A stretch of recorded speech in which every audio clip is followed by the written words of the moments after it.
like designers are constantly having this discussion as to whether or not the poster is dead. And in the book that you've recently contributed an essay to, Design for Obama, it seems to be a testament to the fact that clearly the poster isn't dead. So were you surprised that there was such an outpouring of posters throughout the Obama campaign? Was I surprised there were a lot of posters for the Obama campaign? No. I was surprised that there were so many good posters for the Obama campaign, that so many people who really had the chops, who had the smarts, the conceptual and the typographic ability to make something that's compelling and interesting. I was amazed that they did it. I wasn't amazed that there would be an outpouring of support, because he represented a generation that was hungry, starving for that kind of what he calls hope. Mm-hmm. So I think that the poster was a good manifestation, a good representation of it, because that's something that hasn't died. I mean, there are gig posters today. Mm-hmm.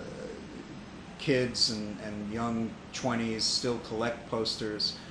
But this was a different kind of poster. This was an internet poster. This was a poster that you could send via email. This was a poster that you could download and put on your refrigerator. It's not the same kind of poster that us octogenarians are used to, or the same kind of poster that we celebrate from the 20s and 30s.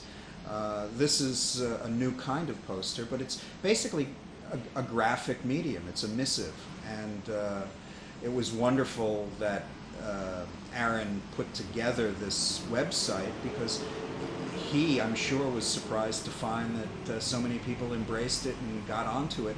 But again, it's typical of the Flickr and MySpace and Facebook eras. These are things that are happening now in social networking, and so it's not unusual that it would happen for Obama.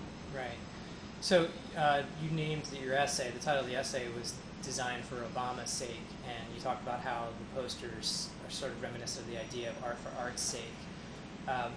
Usually when you think of campaign type of posters, people always talk about how it has to sort of sell the candidate and try to win over voters and that type of thing. What is the value of these types of posters, where it's almost sort of individual designers venting or expressing their personal viewpoint of the actual candidate? Well, this takes the whole idea of the printing press back to its origins. Well, maybe not origins, since it was for the church, but the idea that the printing press would open up a democratic stream of consciousness and communication. These images are very personal, but at the same time they're working with universal languages.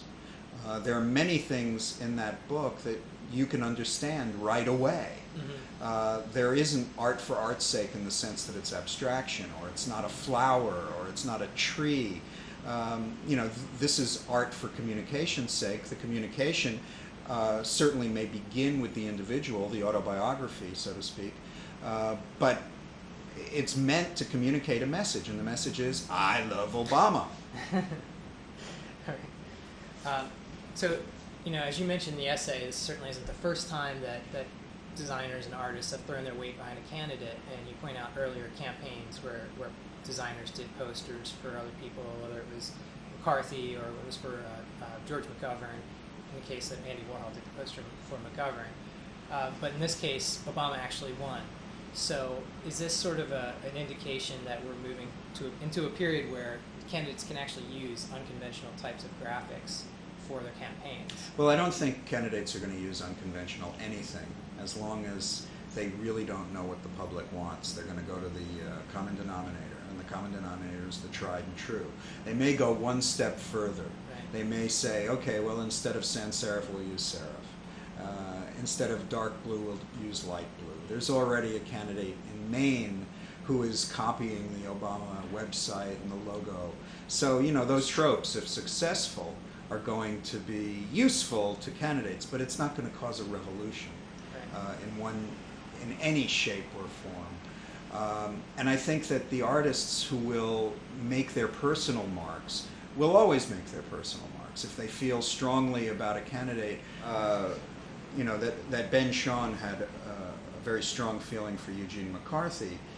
is not unusual. I mean, artists have strong feelings for candidates, and they will use their talents and abilities to make sure that those candidates get something, get a gift. So Shepard Fairey's poster, Shepard did it on his own. Mm-hmm. I don't think, as some critics have said, he was doing it opportunistically. I think he was trying to make a statement in the language that he speaks, with the abilities that he has, and it took off, Right. Controversies aside. And other artists clearly wanted to do the same thing. Most of them in the book are probably pretty young. Yeah. And I think that it just is a testament to the fact that with the media that we have now at our disposal, we can make things that are broadcastable and printable and embraceable. And if it's not a poster, it'll be a video poster. If it's not a printed poster, it'll be a video poster. Okay. So one other question then. Mm-hmm. So if designers and artists, if they're constrained by the conventions that exist, and those conventions reflect polling and what the population is willing to sort of relate to, does that sort of mean that democracy and design don't always go together too well? They don't line up always?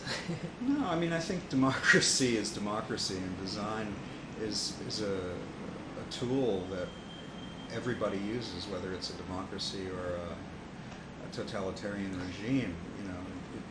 It's something to be put to good use or bad use. Design is very important in terms of the way our government communicates Right. to us, and the way our candidates communicate to us.